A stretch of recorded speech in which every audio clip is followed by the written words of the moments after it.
The day I broke ground on the back lot of my property, not a single soul in the neighborhood stopped to ask why. They just stared.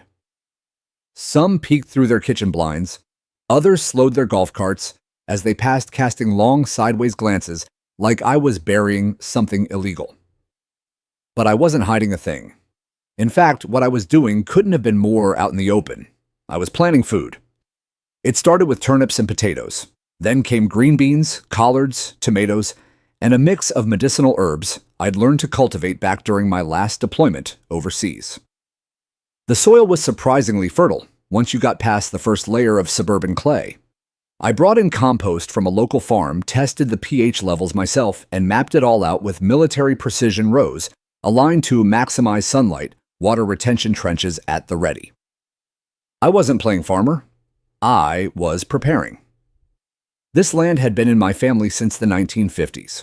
It wasn't much, just under 3 acres, nestled at the edge of the newly developed Fair Hollow Estates, a neighborhood that bloomed out of nowhere in just 4 years. What once was rolling pine and hickory became tidy cul-de-sacs and faux brick facades. When they built around me, I didn't object. I figured the world needed places to live. What I didn't realize was that they'd try to erase everything I had in the process. The HOA called itself the Fair Hollow Community Board. Sounded harmless. But it didn't take long for them to live up to the worst HOA cliches, measuring grass blades, issuing citations for mailbox color deviation, and enforcing a tone of artificial civility that felt more like control than community. At first, I thought they'd ignore my field. After all, it wasn't visible from the road unless you really tried. I kept the perimeter trimmed, planted wildflowers along the fence line, even made sure the rows looked clean and symmetrical. But the board noticed, or rather Karen did. Her real name was Melissa Whitley, but everyone in the neighborhood quietly and consistently called her Karen. The type who always had her phone camera ready, and her lips drawn tight like the wind had permanently chapped them. She was president of the HOA, a title she wielded like a sword at ribbon cuttings and lawn parties. She showed up at my door the second week of May with a clipboard in one hand and a paper coffee cup in the other. "Mr. Callahan," she said, looking over my shoulder like she expected to see chickens roaming free. "We've received a few concerns about your yard." I didn't flinch. "It's not my yard. It's my land. That's a food plot." She smiled, the tight kind that doesn't touch the eyes. "We understand your enthusiasm for sustainability, but agricultural activity isn't permitted in Fair Hollow." "I'm not part of Fair Hollow," I said. "Your development stops 50 feet before my property line." "Yes, but your home does appear on our community maps, and the guidelines apply to all visible properties." There it was, that HOA logic. I told her politely to leave and reminded her of the zoning laws I'd already researched. Rural agricultural use was still protected under the county charter. But her visit wasn't about the law. It was about control. And something about a man growing his own food quietly without HOA approval, it rattled them. That was the first warning. 3 days later came a letter taped to my door. Then another, this time certified. They cited unsightly structures and excessive yard activity. I took photos, filed them in a folder labeled HOA Nonsense. My neighbors, most of them younger couples or recent retirees, started keeping their distance. One guy, Mitch, I think his name was, whispered to me at the mailbox, "I think what you're doing's great, man. They're just uptight." He looked over his shoulder like he was committing treason. But I didn't stop. If anything, I doubled down. I started adding more crops, set up a small greenhouse I bought secondhand from a nearby nursery. I installed drip irrigation using rain barrels. I even constructed a root cellar beneath my shed, not because I was paranoid, but because I'd seen what happens when supply chains snap like dry twigs. I was stationed in Puerto Rico after Hurricane Maria. I watched grandmothers wait 10 hours for a jug of water. I saw how fast people can turn when hunger sets in. I knew the signs. The world didn't have to end in flames for people to lose access to food, it only had to hiccup. By mid-June, my plot was producing more than I could eat. I started donating excess to the local pantry, collards, zucchini, okra. One woman cried when I handed her a full bag. She hadn't had fresh produce in weeks. That kept me going more than anything else. Karen came back in late July, This time, she brought a landscaper, her HOA treasurer, and what looked like a private security officer with a badge that meant nothing. She didn't speak, just pointed. The landscaper took photos. The treasurer jotted things down on a yellow pad. "What exactly are you doing?" I asked. "Documenting violations," the security guy said. "For enforcement. Of what law? Community standards." I laughed. I probably shouldn't have, but it all felt like a bad sitcom. I wasn't afraid of them yet. Later that night, I walked through the field under a full moon. The corn leaves rustled softly in the wind. My dog Scout trotted beside me, nose to the dirt.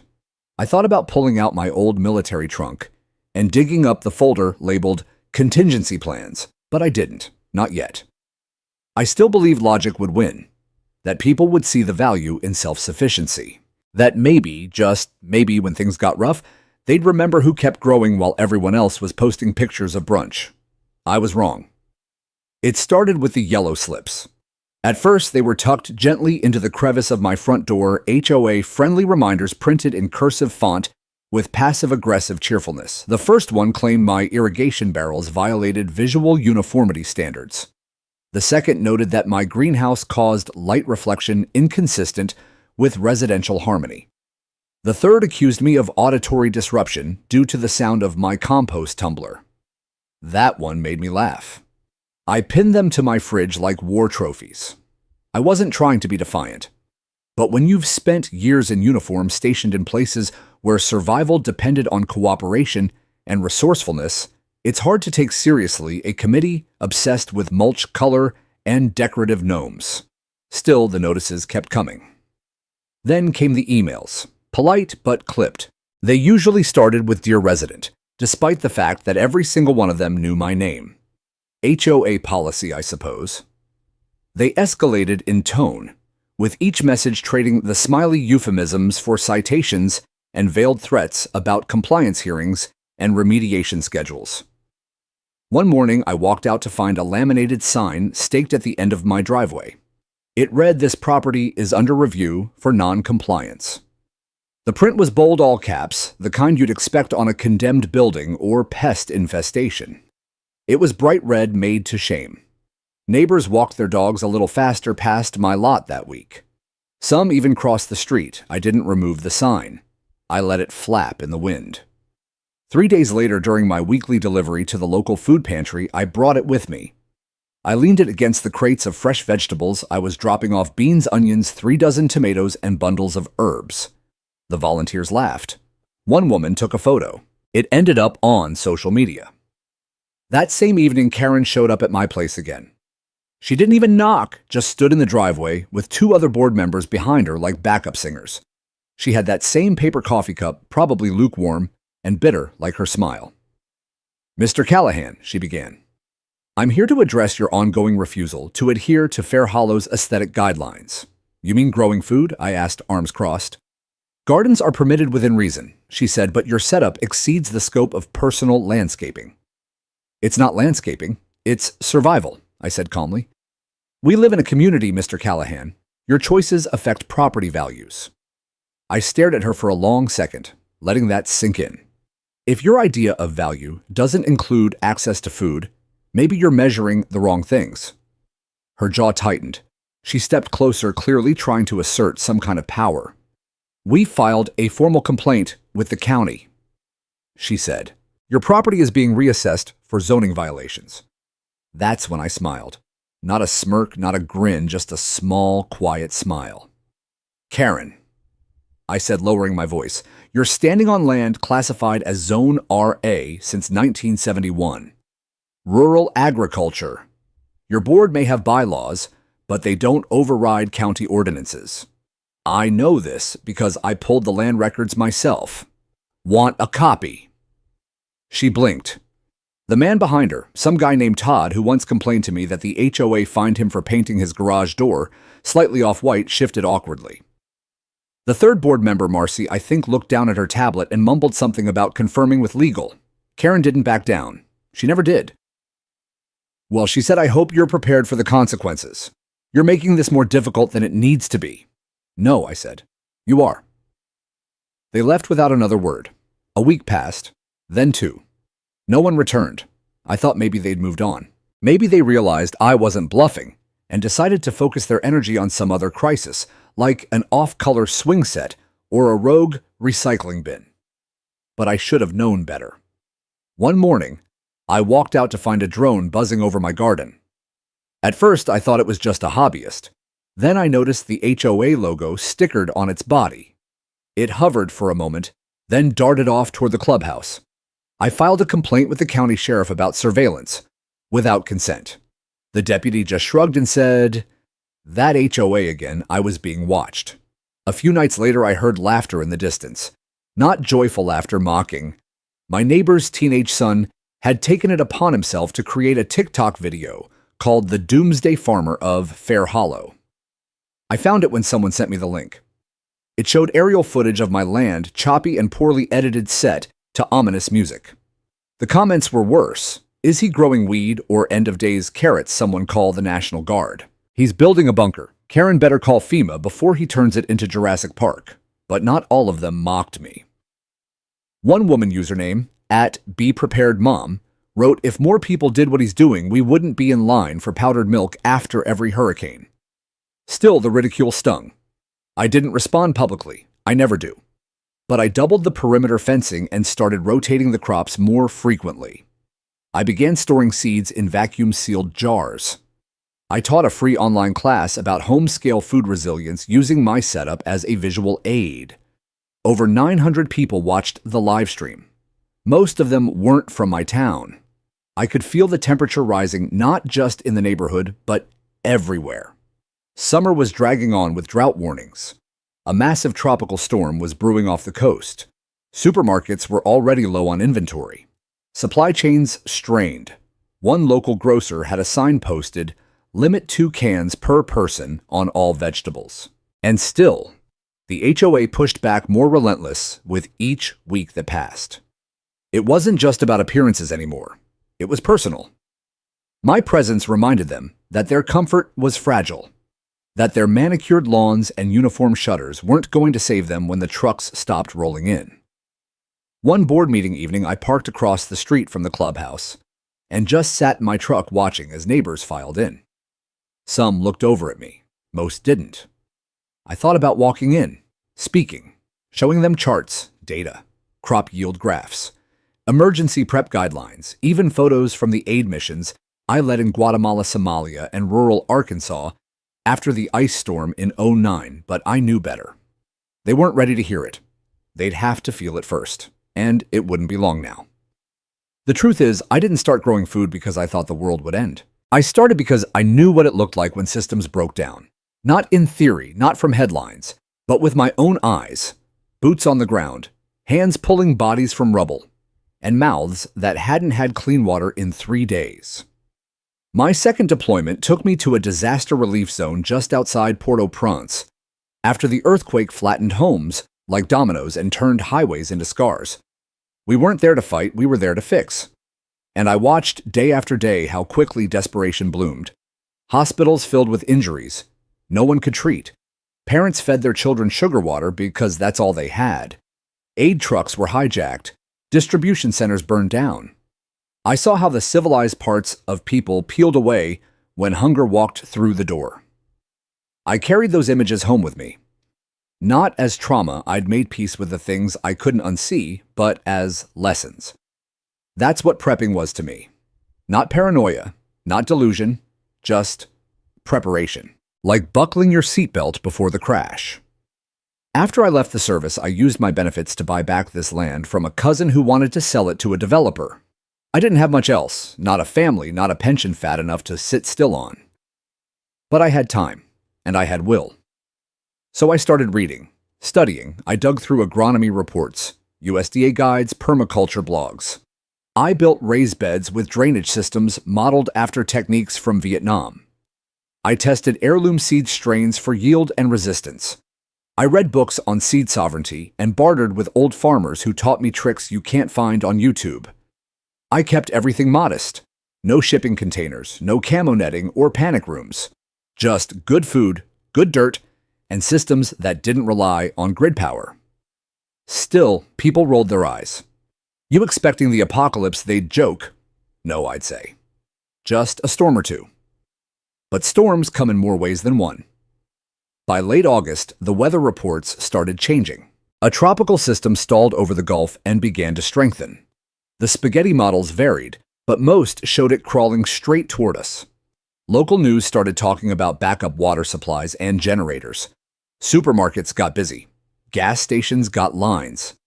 And I, for the first time since this HOA war began, felt the air shift, not just outside, but in the way people looked at me. Suddenly, the man who grew food didn't seem so crazy. I started getting quiet knocks on my door. First from Mitch, the neighbor, who once whispered his support like a guilty confession. He asked sheepishly if I had any spare batteries. Then came Loretta, the older woman, 2 houses down, who never returned a wave. She'd seen me drying herbs on my back patio and asked if I knew anything about natural fever reducers. Her husband had a bad cough, and the pharmacy was out of expectorants. I gave her time, and Mullen told her how to steep them. Word spread. Fast. By the time the hurricane made landfall 70 miles south, I had a rotating line of neighbors asking me questions they wouldn't have dared speak aloud a month ago. What kind of seeds do you plant? How do you store water if the pressure fails? Do you think the stores will restock before the next rain? I answered them all, kindly, calmly. Because as much as I hated the way they'd treated me, I didn't hate them. Most people don't think ahead until they've been pushed to the brink, and brinkmanship was something I knew well. Then the power went out. The town's backup systems failed within hours. Cell towers flickered. One grocery store generator caught fire. FEMA trucks rolled in 3 days later, but by then, the food lines stretched down the block. Fuel was rationed. Shelters filled up. The mayor declared a state of emergency, and then, officially, FEMA did too. That's when the HOA started to panic. They tried to pretend everything was fine, sent out reassuring emails about water conservation and neighborhood safety patrols. But nobody cared about HOA patrols when their kids were eating cereal with powdered milk and the fridge smelled like a swamp. Karen called me. That was the first surprise. She left a voicemail that started with forced cheer. Hi there, Mr. Callahan. We just wanted to reach out and check in, see how things are going on your end. We were wondering if you might be open to sharing some of your produce or supplies with the neighborhood in these difficult times. Perhaps we can set up a community table near the clubhouse. I stared at my phone for a long while after that. Not angry, just stunned. It took them losing access to everything to realize they'd destroyed the one thing that could have helped them most. My field. My field was gone. Because while I was busy reinforcing my root cellar the week before the storm, they'd sent a contractor under cover of HOA authority to bulldoze it. Said it was for community safety, that my greenhouse posed a structural hazard during high winds. They flattened it. All of it. The compost bins, the irrigation lines, the hand-built trellises. My sweet potato crop 2 weeks from harvest. My vertical kale towers. Even the beehive I'd nurtured from a wild colony. The storm hadn't destroyed my garden. They had. And now the president of the HOA, who signed that demolition order, was asking me to feed the people she tried to humiliate me in front of. Scout barked at the door. Someone else was knocking. Probably another neighbor looking for help. For medicine. For food that no longer existed. I didn't answer. I sat at my kitchen table staring at the old photos I'd tacked up on the wall. Haiti, Puerto Rico, a refugee camp in Nevada after the big fire. I'd held strangers' hands and shared rations in every one of those places. Because when people are desperate, you help. But this felt different. Because the disaster didn't destroy my ability to help them. They did that themselves. 2 days after the storm passed, the sun rose over a neighborhood that no longer pretended to be pristine. The trim lawns of Fair Hollow were strewn with broken shutters, mangled patio furniture, and the occasional shattered solar lantern that had once lit walkways like suburban fairy dust. The facade had cracked, literally and metaphorically. Generators hummed like an insect swarm. Some neighbors grilled meat from their failing freezers out on the sidewalks, trying to salvage it before rot set in. Others waited in long, winding lines at the elementary school, where FEMA had set up a temporary distribution point. The smell of mildew and wet insulation hung in the air like a wet rag. And beneath it all, silence from the HOA. Until they showed up at my door again. It was Karen, of course. This time, she wasn't flanked by her usual entourage of board members, but by someone new. A man in a powder blue polo with a clipboard and a thin, unreadable smile. "Mr. Callahan," Karen said, voice unusually soft. "We need to talk." I didn't step aside. I let them stand on the front porch while Scout eyed them from behind the screen door, tail rigid, ears forward. The man stepped forward, hand outstretched. "Aaron Whitaker, Property Compliance Advisor. I've been contracted to assist the Fair Hollow HOA in coordinating post-storm safety and neighborhood infrastructure restoration." I didn't shake his hand. "I'm not part of Fair Hollow," I said plainly. He smiled like I hadn't spoken. "We understand that your property falls in a bit of a gray zone, but due to its visibility and proximity, the board has determined it falls under our extended environmental jurisdiction." That phrase, extended environmental jurisdiction, made my stomach tighten. Karen cleared her throat. "We're trying to move forward, Mr. Callahan. The board understands that tensions have risen in recent weeks. Perhaps we can start over. Extend an olive branch, if you will." She gestured to the lot behind my house, the empty, dirt-scarred, bulldozed patch where my food system used to thrive. I stepped outside and shut the door behind me. "You want to start over?" I said. "After flattening everything I built, after violating county land protections, and destroying a designated agricultural plot in the middle of the worst supply chain crisis in 10 years. Karen pressed her lips together. "We were misinformed. We believed the structures posed a danger in high wind events. We acted in the interest of safety." "Did you consult the zoning board?" I asked. "File a hazard report? Request an inspection from the county? Or did you just sign a paper and send in a guy with a bulldozer while I was gone?" Neither of them answered. I looked at Aaron. "Do you know what that greenhouse produced in the last 6 months?" "I believe Ms. Whitley said it was mainly decorative," he replied, cautious. "Decorative?" I barked, a short laugh. "You think 10 pounds of okra a week is for show?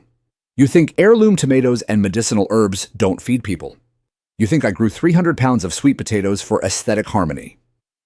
Aaron shifted. His grip on the clipboard tightened. Karen stepped in again. "Look, we understand you're angry. But the truth is we all need to pull together now. Your experience, your background, it could really help this community recover.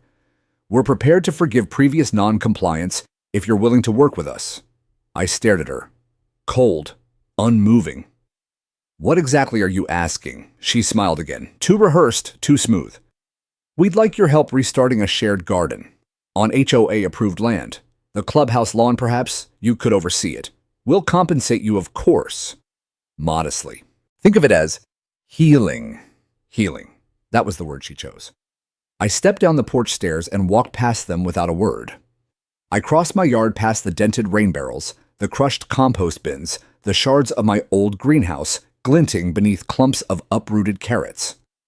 I stood in the middle of it all and faced them. "This land," I said, "is the only place in this whole neighborhood that could have fed people when the trucks stopped. And you destroyed it for being unsightly." Karen opened her mouth, but I held up a hand. "No, you don't get to spin this. You saw something that didn't fit your design manual, and instead of asking questions, you sent a machine to tear it down. You didn't just kill plants. You killed months of preparation, years of knowledge. You killed trust." She looked away. I stepped closer.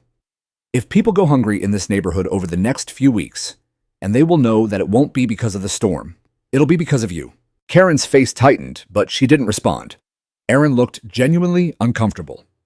"I'm not rebuilding this garden for your HOA," I said flatly. "And I'm not salvaging your reputation. I'm documenting everything. Every notice, every voicemail, every satellite photo. I have timestamps, witnesses, permits, county assessments. I know people at FEMA. I've already started a file." Karen's eyes flicked toward her car, like she wanted to leave. "But more than that, I said I want you to understand something. You don't get to weaponize shame and then beg for mercy when the tides turn. You buried your own lifeline." Neither of them spoke as I turned my back on them and walked into what remained of my shed. Scout followed me tail low.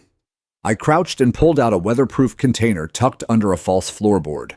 Inside were vacuum-sealed bags of seeds, a second set of garden plans, a copy of my original agricultural exemption certificate, and 3 thumb drives of documentation.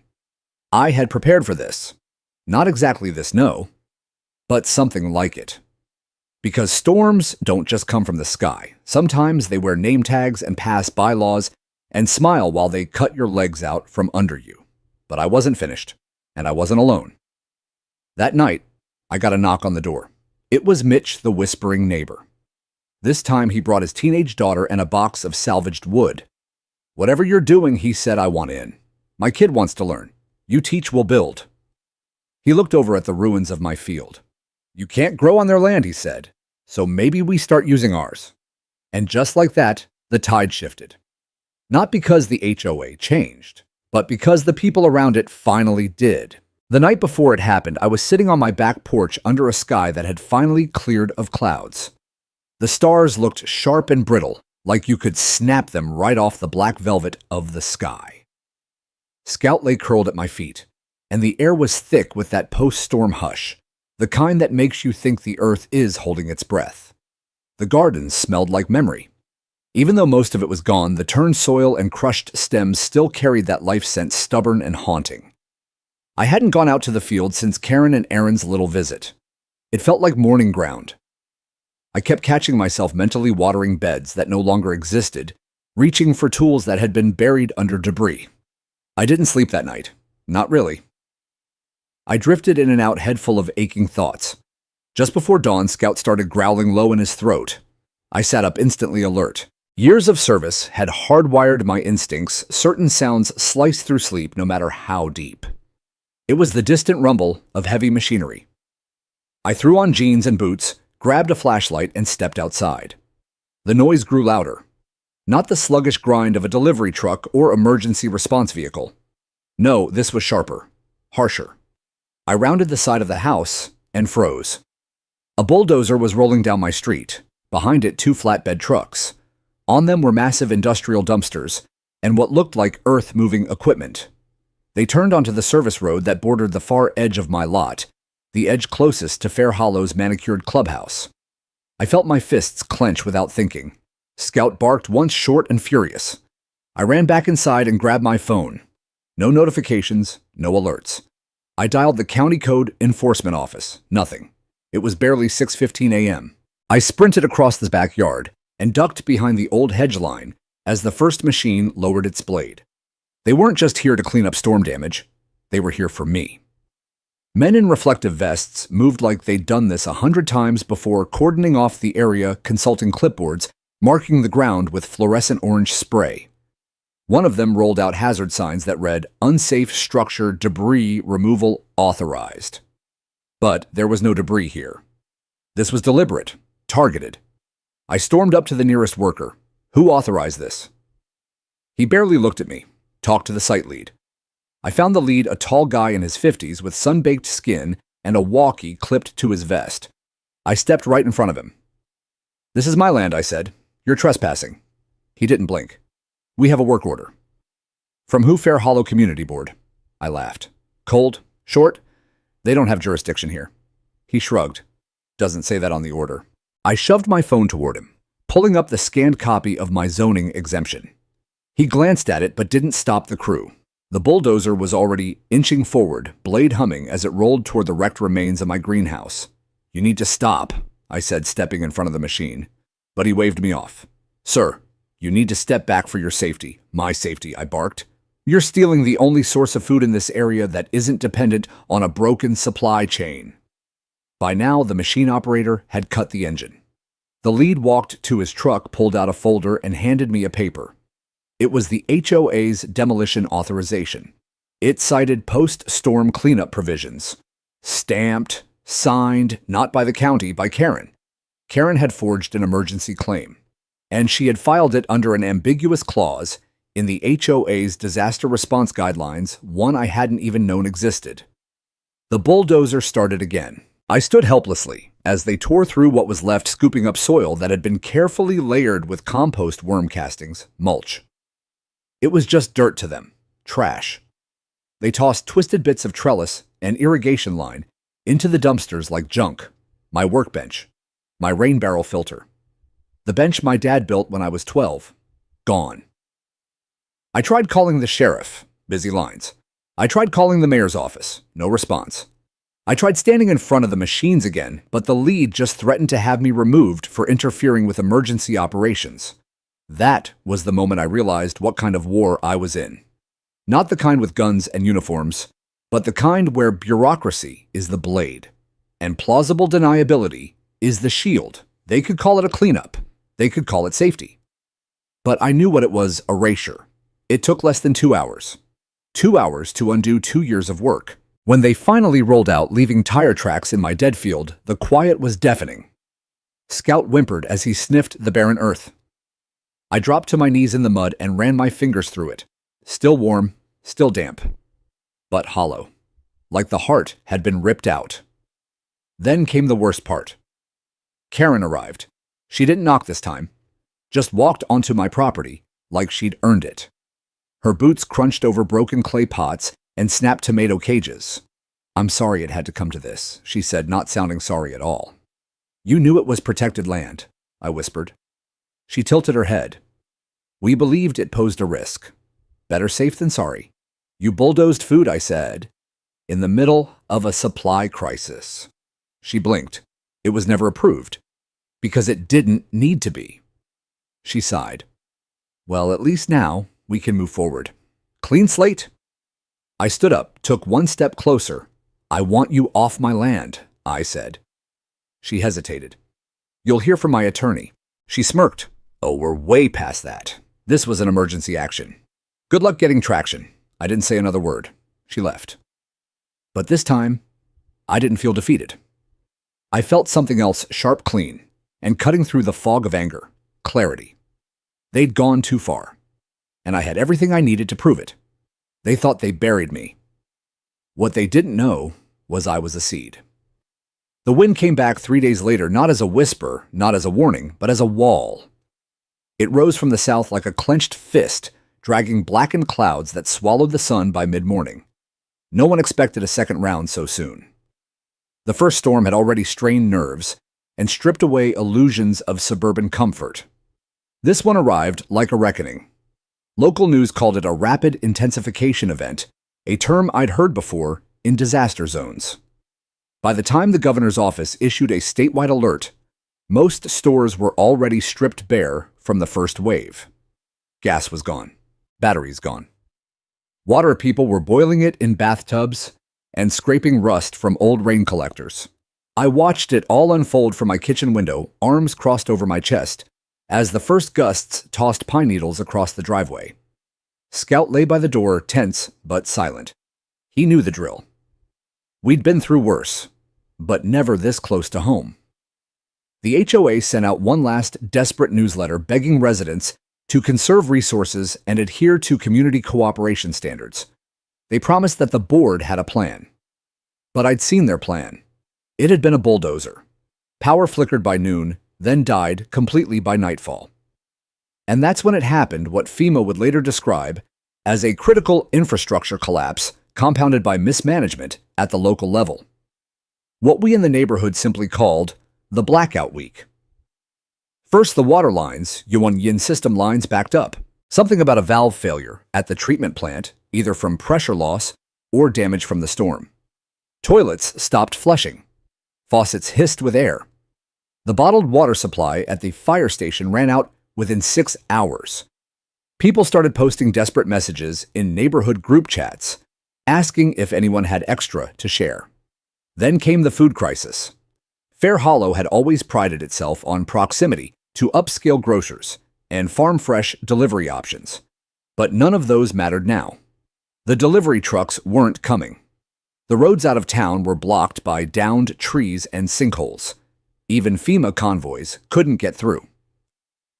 I stood outside my property line on the second day, watching neighbors pace nervously along the sidewalk. Children with empty bowls sat beside powerless refrigerators, while their parents stood in line at the one open church, handing out dry lentils and peanut butter in measured spoonfuls. That night, a 911 dispatcher leaked a FEMA memo. Someone posted it online. I saved a screenshot. Regional resource distribution, severely hampered by suburban HOA interference. Sites with previously reported community gardens or independent food systems compromised. Alternative supply hubs under emergency reassessment. I stared at the sentence for hours. They were talking about me. And the garden they destroyed. Fair Hollow wasn't just another unprepared suburb.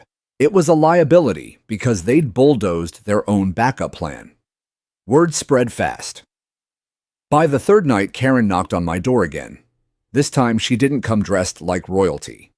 Her makeup was gone, her windbreaker damp with sweat.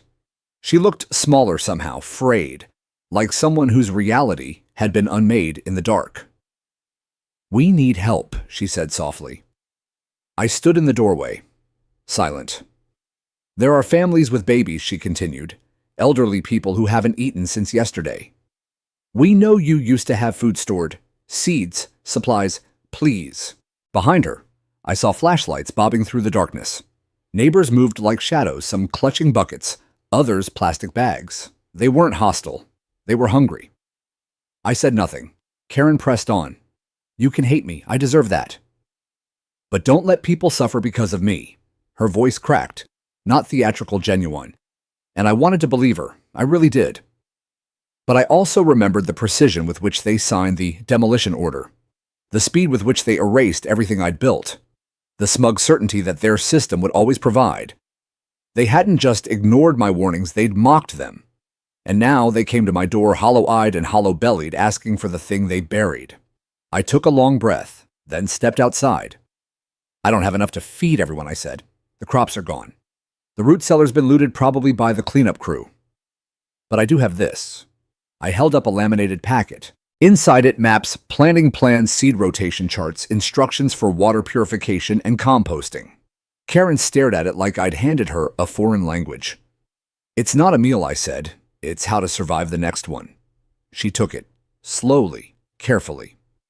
"Tell your board," I added, "I'm contacting the mayor's office in the morning. And FEMA. I have every document, every photo, every timestamp. They destroyed protected land, violated zoning law, interfered with disaster mitigation. They're going to answer for it." Karen didn't argue, didn't protest, just nodded. I watched her walk away into the dark, cradling that packet like it was gold. That night, I sat by lantern light and drafted my statement. I attached photo satellite shots of the bulldozer-signed demolition orders, the exemption certificate, the community emails, even the garden harvest logs I'd kept for my own records. I outlined every instance where the HOA obstructed or sabotaged food resilience efforts. I CC'd not just FEMA, but the county commissioner, the local paper, and the Department of Emergency Preparedness. I hit send at 3:02 a.m. By morning, my phone was flooded. The FEMA liaison called first, then a journalist from the regional news, then the mayor's aide. By noon, a camera crew stood at the edge of my destroyed garden, filming me as I walked them through what had been and what could have saved them all. That afternoon, a FEMA official confirmed what I already suspected. Fair Hollow was now classified as a compromised zone, meaning no priority aid, no supply bypass, no emergency distribution until internal matters were resolved, meaning the HOA had cut themselves off from help. The video interview aired that night. By morning, it had over 300,000 views. Neighbors knocked on my door in ones and twos. Some brought old seeds. Others brought wood, scrap metal, even torn bags of fertilizer they'd once mocked me for storing. They didn't ask for food anymore. They asked to learn.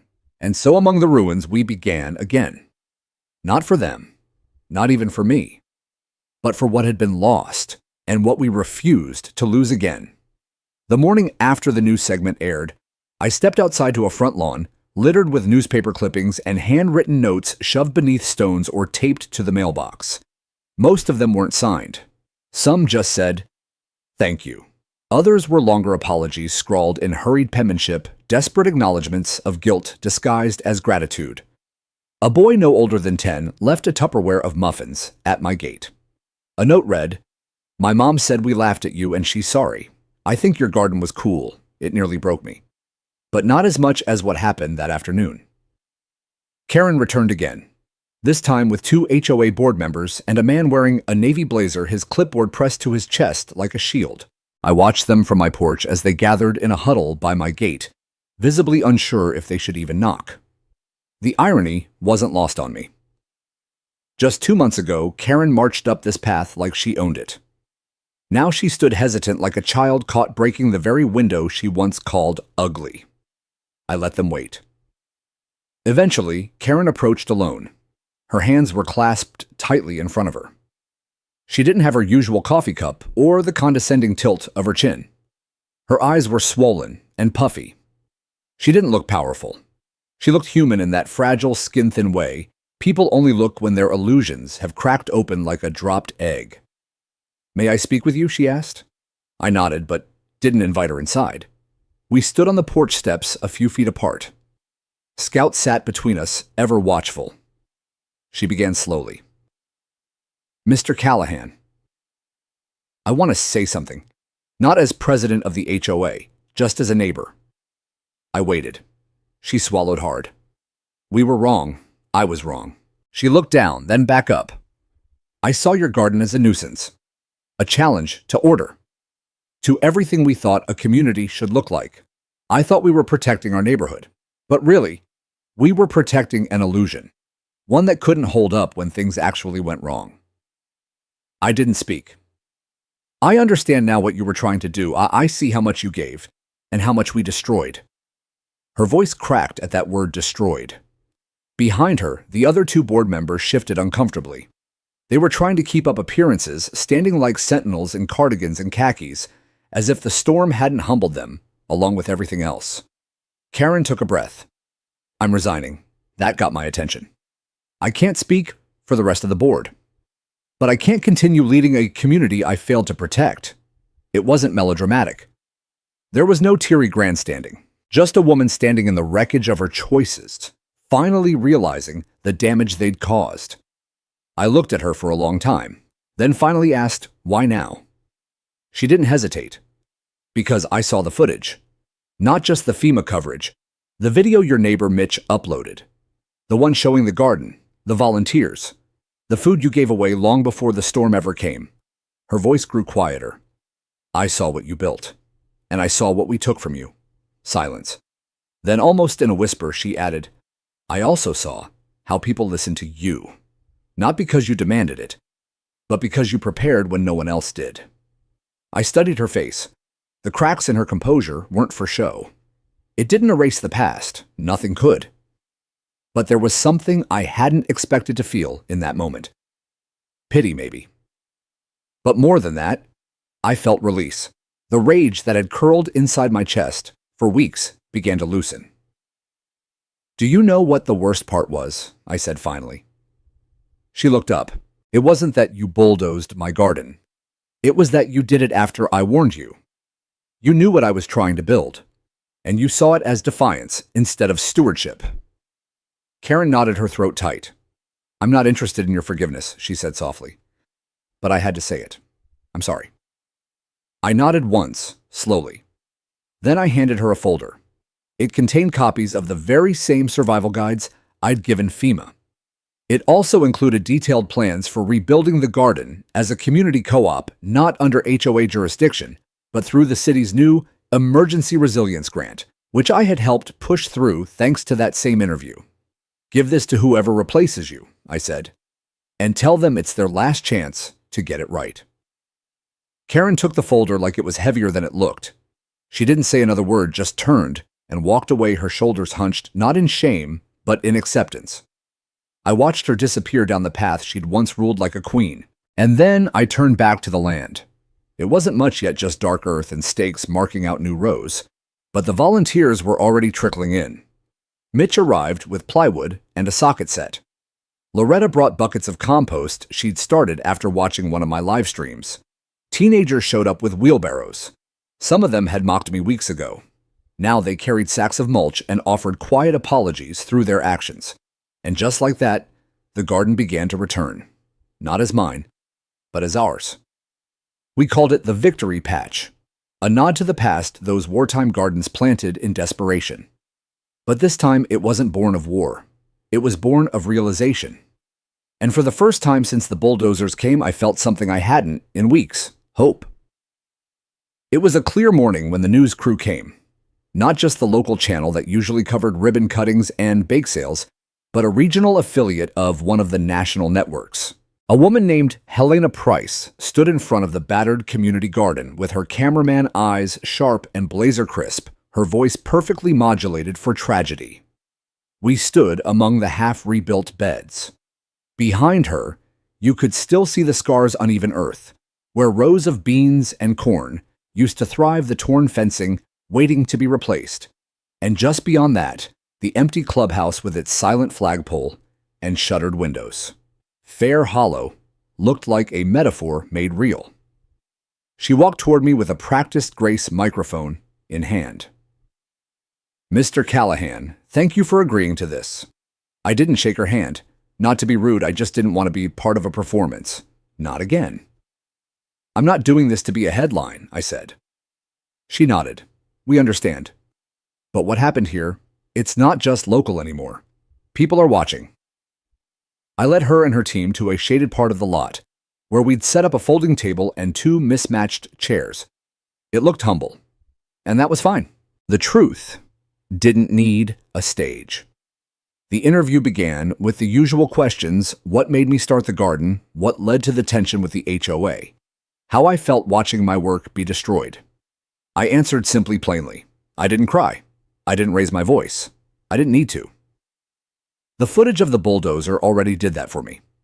I gave them the receipts, photographs of the field, before and after video of Karen at my doorstep, the signed demolition order that bore no legal authority, the zoning documents, the FEMA classification memo, and the list of donations I'd made to the food pantry before the garden was lost. They filmed as I walked the edge of what used to be the sweet potato rows, now bare but remarked with chalk lines for replanting. They got a shot of Scout sitting loyally at the corner of the plot, the silent guardian of everything we were trying to rebuild. Then Helena asked the question I'd been waiting for. "What do you want people to take from this, Mr. Callahan?" I didn't have to think. That we confuse comfort with preparedness. That we design communities to look safe instead of be safe. And when someone breaks the illusion, we'd rather silence them than listen. She said nothing for a beat. I continued, voice steady. What happened here wasn't just about one man's garden. It was about what we value. We say community means neighbors looking out for each other, but when the system wobbled, everyone realized they'd handed over their autonomy in exchange for uniform mailboxes and lawn height restrictions. And now, she asked, now they're hungry, and they're learning. That soundbite, I'd later learn, would be played on repeat across every major station by nightfall. After the interview, the mayor called. He didn't waste time. "Callahan," he said, "I want to formally apologize on behalf of the city." I didn't know the extent of what they'd done until I saw the broadcast. I could hear his breath catch like he was weighing his next words. "I also want you to know we're launching an investigation into the HOA board's actions, zoning violations, unauthorized demolition, obstruction of resilience infrastructure. It won't be fast, but it'll be real." I thanked him, told him I didn't want retribution, but I did want change. He asked if I'd consider serving on the new Municipal Resilience Advisory Committee. I said yes. A day later, the City Council voted to remove Fair Hollow's HOA from its position of legal enforcement. They would remain in name only as a voluntary association. By week's end, 5 other neighborhoods filed similar complaints about their own HOAs. A pattern was emerging, one that showed how often community autonomy had been sacrificed for the illusion of order. But not everyone was angry. Hundreds of people, strangers, started sending packages, seeds, tools, handwritten letters. A retired teacher from Kansas mailed me heirloom okra seeds with a note, "My grandfather grew these during the Dust Bowl. Yours will too." A woman from Oregon sent books on medicinal plants, her family's own resilience handbook, and a jar of home-dried sage.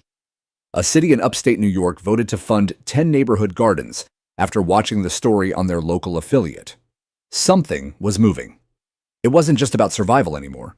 It was about reclaiming what we'd forgotten, that resilience doesn't come from rules or roles, it comes from roots. Deep ones. I began teaching workshops twice a week in the empty clubhouse, now free of HOA control. Teenagers came with notebooks, veterans showed up with stories, mothers with children, retired engineers, all learning how to grow, preserve, store, and share. Mitch helped install a solar panel array for backup power. Loretta took over organizing volunteers. The clubhouse lawn was now a compost hub, its pristine turf finally useful. As for Karen, she disappeared quietly. I heard she moved away. No one threw stones, no one celebrated. We had bigger things to do.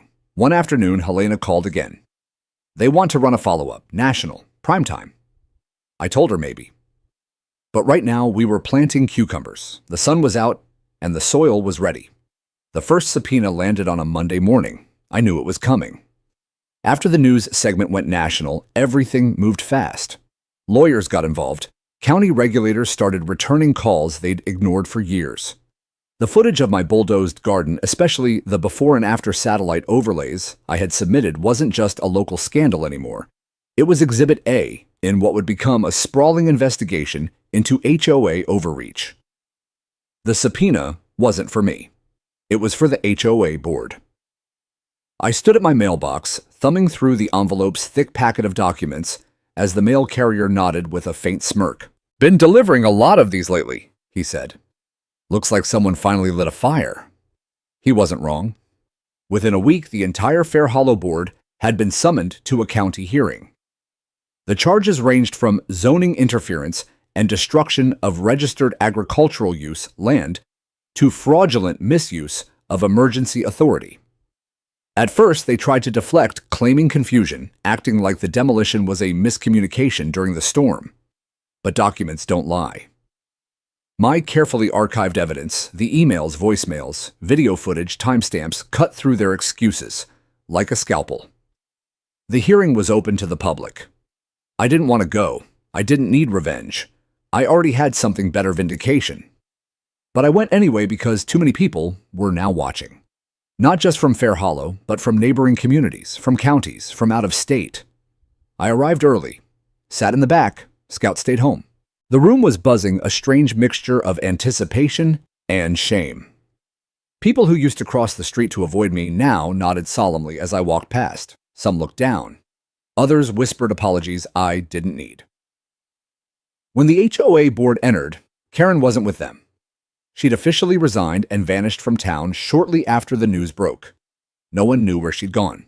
Her seat at the table remained empty, a small plaque in front of it that said, "President," in gold letters. It felt like a joke. The others, Todd Marcy, and two lesser-known members sat stiffly in their matching suits flanked by counsel. Their expressions ranged from grim to hollow. This wasn't a bake sale dispute anymore. The county commissioner opened with a statement, "This hearing will determine whether the Fair Hollow Homeowners Association acted within legal authority when it authorized the demolition of private agricultural infrastructure during a declared state of emergency." I took a deep breath. The testimonies began.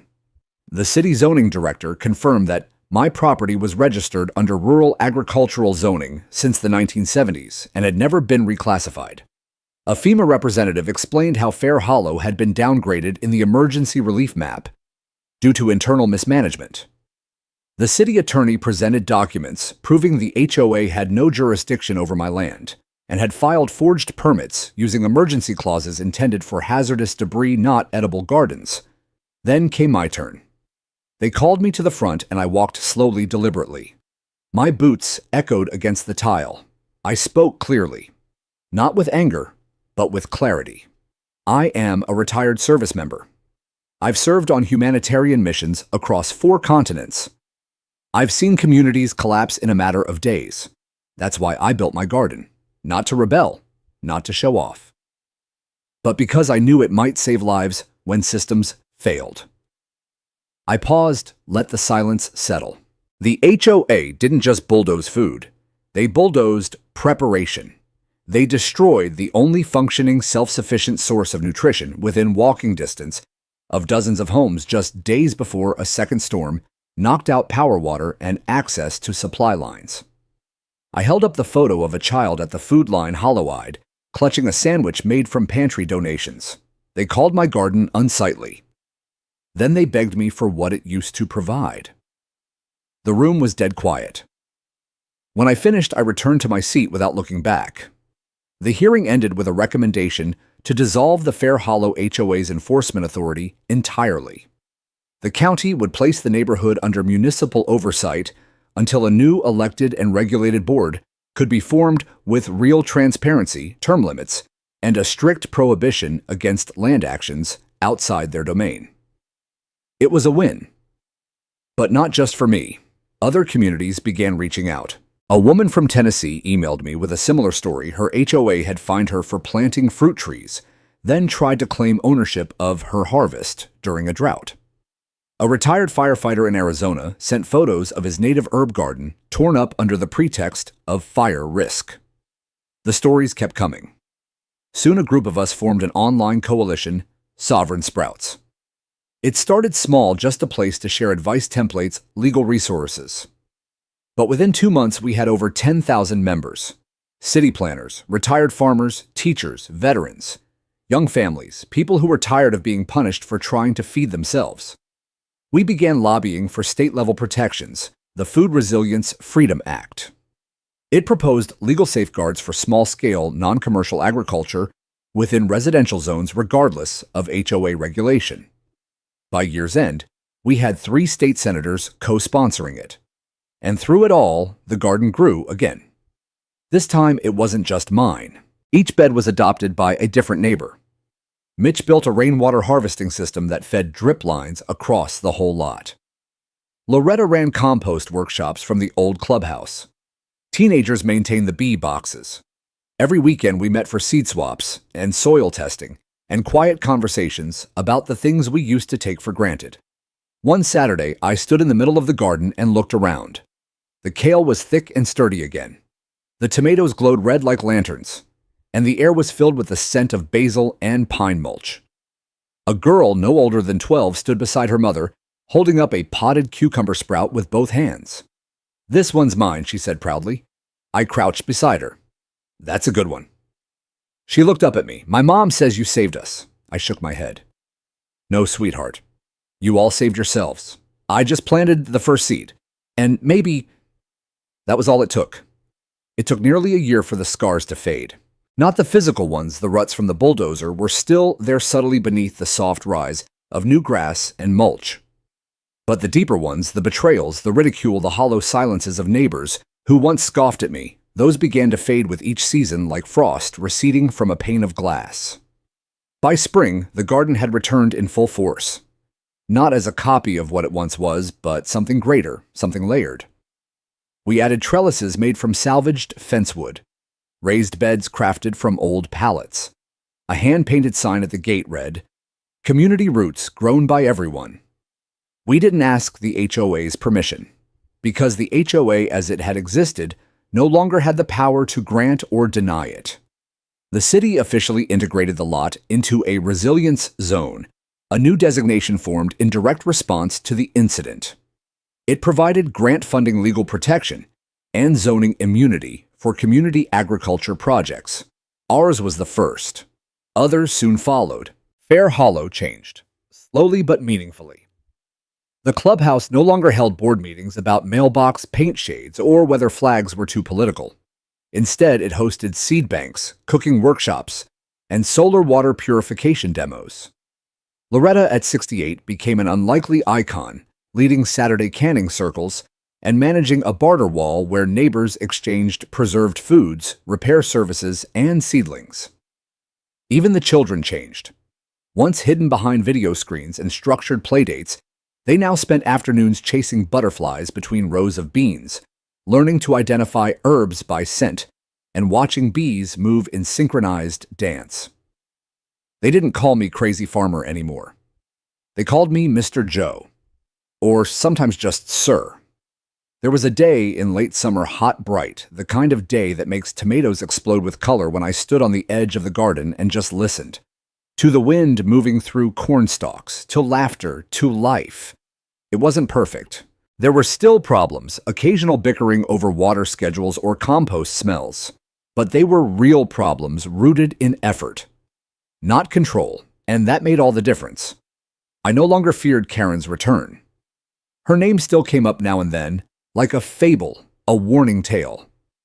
But there was no longer venom behind it, just understanding. That power, when unearned, collapses under the weight of consequence.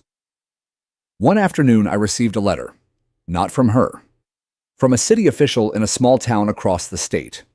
They'd watched our story unfold and wanted help drafting their own resilience zone ordinance. I agreed, and so began the next chapter. I traveled, spoke at town halls, testified at policy hearings, helped military veterans set up permaculture systems on unused land behind schools. I gave a TEDx talk titled "The Garden They Destroyed Became the Blueprint We Needed."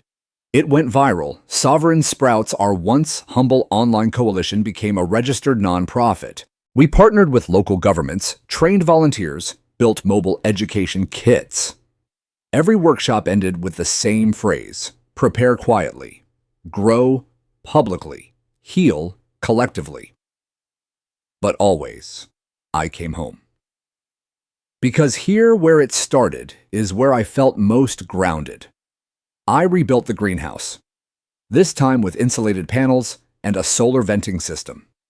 It housed seedlings for half the neighborhood, including some rare strains sent from seed libraries across the country. One, a strain of Cherokee purple tomato, had been preserved by a family in Appalachia for 5 generations. They said they trusted me with it. And I didn't take that lightly. Scout aged gracefully alongside me. His muzzle turned silver, his steps slower, but he still followed me to the rows every morning, still barked at squirrels with indignation. He had earned his place as the garden's honorary guardian. Children brought him scraps of jerky and called him General Scout. The irony wasn't lost on me. One Sunday while harvesting squash, a boy named Eli, Mitch's youngest, asked me, "Do you miss the way it used to be?" Before all this, I paused, wiping sweat from my brow. No, I said, I miss the peace I thought I had, but not the ignorance it came with. He didn't fully understand, but one day he would. Later that week, the mayor invited me to help draft an emergency preparedness guide for the entire county. I accepted on one condition, that the section on food security begin with a story. My story. Not to glorify what happened, but to remind people that one garden quietly grown can change everything when the wind shifts. The closing lines of that guide would read, "Don't wait for permission to do what's right. Because when disaster comes, the soil won't ask which rules you followed. It will only ask what you planted. And in that truth, there is justice. And in that justice, healing. And in that healing, we grow again, not alone, but together."